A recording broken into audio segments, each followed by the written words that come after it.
merasa senang, merasa bersyukur pagi hari ini bisa bertemu dengan keluarga besar, keluarga yang saya sudah pernah masuk di dalamnya, jadi keluarga besar UII tahun 2005-2006.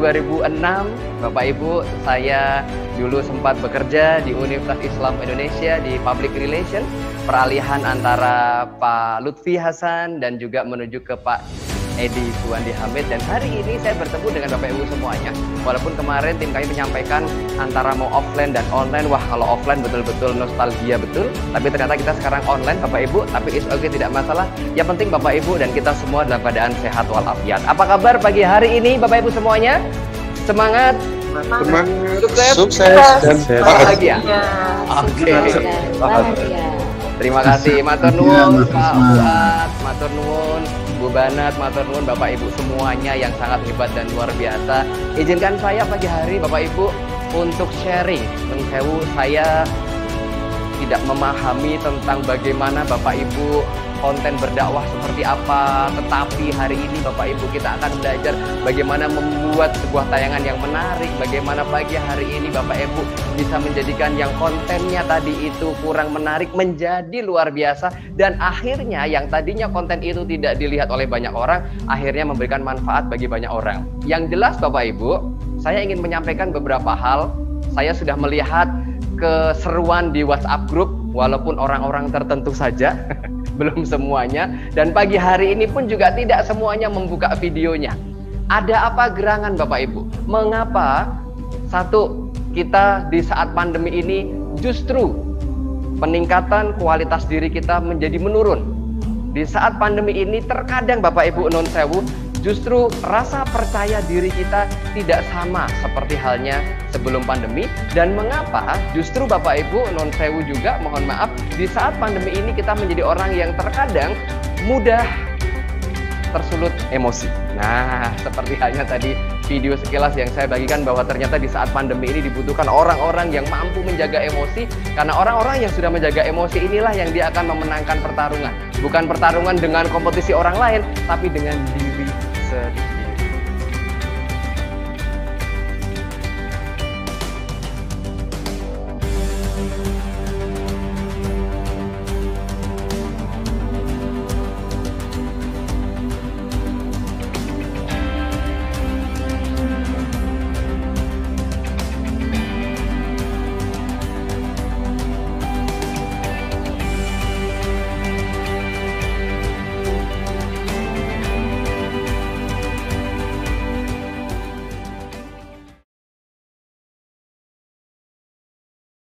Kesempatan yang sudah diberikan kepada saya, alhamdulillah banyak hal yang positif yang insya Allah saya dapatkan dari sesi yang tadi pagi ya, sampai yang alhamdulillah jam hampir setengah 12 ini. Walaupun singkat, tetapi ada beberapa yang akhirnya bisa saya pelajari, tidak hanya dari Pak Risma juga gitu ya, bagaimana kemudian teknik untuk apa ya, olah bahasa saya mungkin ya kayak olah vokal gitu kan, supaya suara itu apa namanya ya, keluarnya huruf gitu tuh jelas gitu ya, karena saya punya kebiasaan jelek gitu, saya katakan saya punya kebiasaan jelek, ngomongnya itu terlalu cepet gitu kan, jadi pause-nya itu jadi kadang kalau ngajar itu pause-nya itu nanti tolong saya koreksi ya gitu ya kalau misalnya terlalu cepat gitu, walaupun sebenarnya saya ngerti bahwa ini sebenarnya saya lagi ngomong lagi kecepatan nih. Nah jadi ternyata penting untuk misalnya menjaga intonasi, kemudian pause-nya di kapan, sebenarnya kayak disampaikan Pak Risma tadi pagi gitu ya, sehingga alhamdulillah sehingga apa ya, itu jadi tambahan apa, walaupun sebenarnya secara konsep teori ngerti sih gitu ya Pak Risma ya, tapi kadang kalau sudah karena memang ini namanya skill kan, jadi memang harus dilatih, sehingga memang ketika saya misalnya recording penjelasan materi pun kadang juga saya sebentar ini kayaknya perlu ulang lagi deh, karena misalnya kurang penekanan atau kurang misalnya yaitu break point-nya di mana. Nah jadi karena saya bukan orang komunikasi jadi nggak ngerti kan, jadi sehingga alhamdulillah banyak hal positif yang bisa saya dapatkan, semoga itu bisa nanti ke depannya bisa untuk menambah keterampilan lagi dalam praktik, untuk terutama misalnya dalam menyampaikan materi atau delivery materi melalui video atau melalui Zoom misalnya, seperti itu. ikuti gerakan saya. Ya, saya sambil lihat dari sini, ikuti gerakan saya. 3, 2, 1, naik ke atas Bapak Ibu tangannya. Sampai belakang, pelan-pelan, ke depan lagi dibalik. Naik lagi Bapak Ibu. Sambil tersenyum ya, sambil tersenyum, naik ke depan lagi. Naik lagi ke atas. Ke depan lagi. Oke, sekarang letakkan tangan Anda di atas pangkuan. Kita pejamkan mata bersama-sama Bapak Ibu. Saya akan memimpin. Ya Allah, terima kasih. Hari ini kami belajar banyak hal. Tidak mudah ya Allah ya Tuhan, untuk menjadi pribadi yang selalu optimis, untuk menjadi pribadi yang selalu yakin dengan masa depan.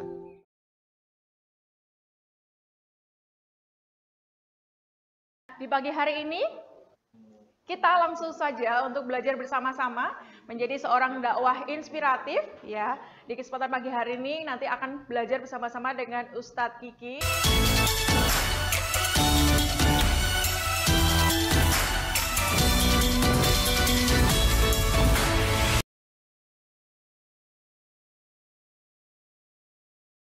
Jempol kanan di atas atau kiri di atas, atau ketika kita sedekap tadi begitu pula, dengan cepat, dengan gampang kita melakukan. Tapi begitu saya minta diubah posisinya, apa yang Bapak Ibu rasakan? Tidak enak, tidak nyaman, dan sebagainya. Nah hari ini Bapak Ibu diajak oleh teman-teman Kristal Indonesia untuk mencoba bertumbuh. Tidak semata-mata menjadi dosen, tapi menjadi seorang dai.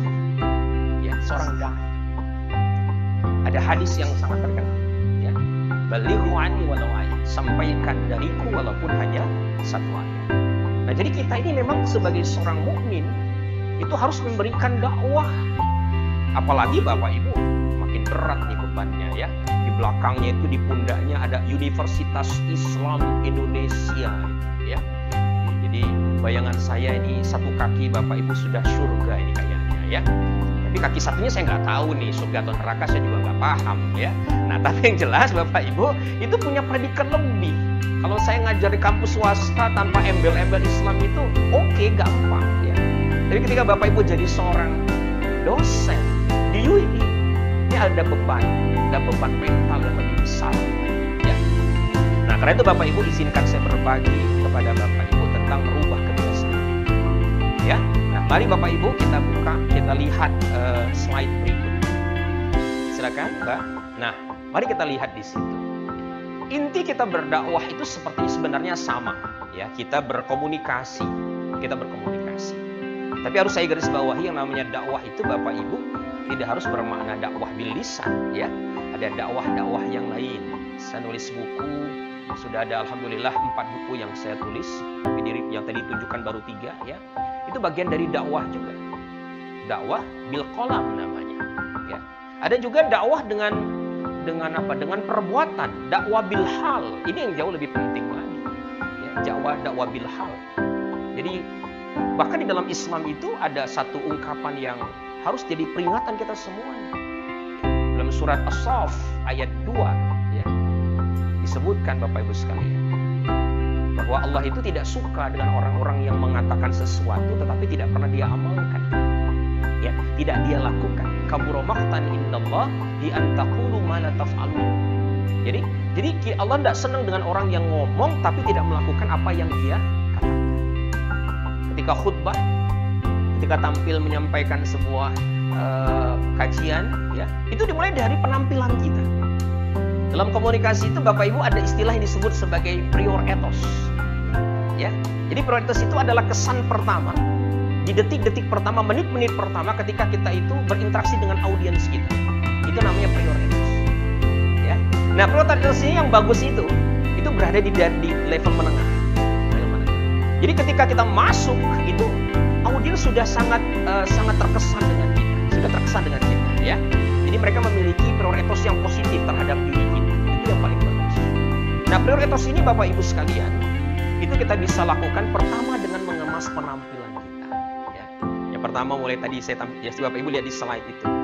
kerapian rambut, kebersihan tubuh, ya, gaya kita berpakaian. Oh, senyum jangan lupa. Pastinya Mas Risma sudah ngajar itu senyum, ya. Nah, gitu. Kan ada dua jenis senyum tuh. Ada senyum sejati, ada senyum palsu. Nah, ya, senyum yang sejati itu disebut sebagai senyum Disney, senyum yang palsu disebut sebagai senyum Pan-American. Kenapa disebut senyum Pan-Disney? Karena senyum ini konon itu adalah senyumnya para biarawati yang mereka melayani umatnya dengan tulus. Maka senyumnya itu benar, ya, otentik, Bapak Ibu sekalian.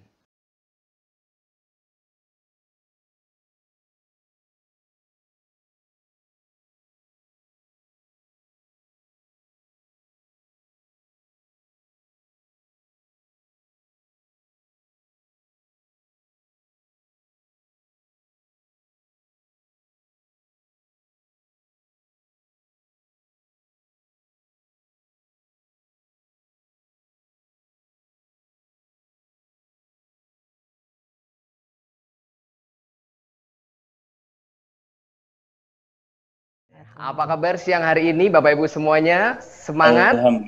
Alhamdulillah. Alhamdulillahirrahmanirrahim. Terima kasih. Baik Bapak Ibu semuanya, di menit-menit terakhir ini, di detik-detik terakhir ini tidak terasa satu hal yang sangat luar biasa Bapak Ibu.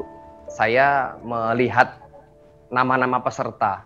Saya melihat medsos Bapak Ibu semuanya. Saya melihat bagaimana rekam jejak digital Bapak Ibu ketika di Facebook, ketika di Instagram, dan semua bisa kita lihat bersama-sama.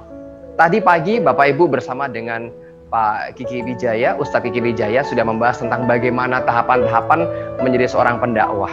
Nah, tadi juga panjenengan, Anda semua sudah dilatih oleh Mbak Dwi tentang bagaimana memanfaatkan media. Bapak Ibu, kalau boleh saya simpulkan, panjenengan sudah memiliki 30% ilmu yang sangat luar biasa. Loh Mas, kok baru 30%? Iya Bapak Ibu, karena menjadi seorang public speaker 70%-nya agar menjadi 100% itu adalah actionnya.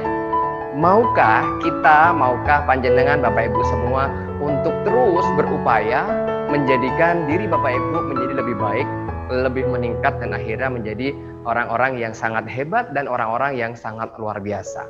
Bapak Ibu, Kristal Indonesia Manajemen sudah menemani Bapak Ibu selama 1 minggu persis. Mulai dari hari Sabtu, Minggu, kemudian Senin, kami masuk lagi Bapak Ibu ditemani oleh Mbak Nia, Mbak Dwi, saya, dan kita sampai di tahap hari Jumat, ada materi review dan lain sebagainya. Ini semua kalau dirangkum akan menjadi sesuatu hal yang sangat luar biasa. Di era digital, ini sesuatu hal yang sangat membantu kita untuk maju dan berkembang. Nah, pertanyaannya adalah, mari Bapak Ibu, kita mulai meningkatkan kualitas diri. Sama seperti tadi yang disampaikan oleh Pak Kiki, bahwa ternyata untuk mengisi konten dakwah, semua berawal dari bagaimana habit kita, bagaimana membangun kebiasaan kita untuk menjadi pribadi yang lebih hebat, lebih sukses, dan sangat luar biasa. Dan saya di sini mau mengucapkan terima kasih kepada Bapak Ibu yang terus berupaya untuk melakukan perubahan.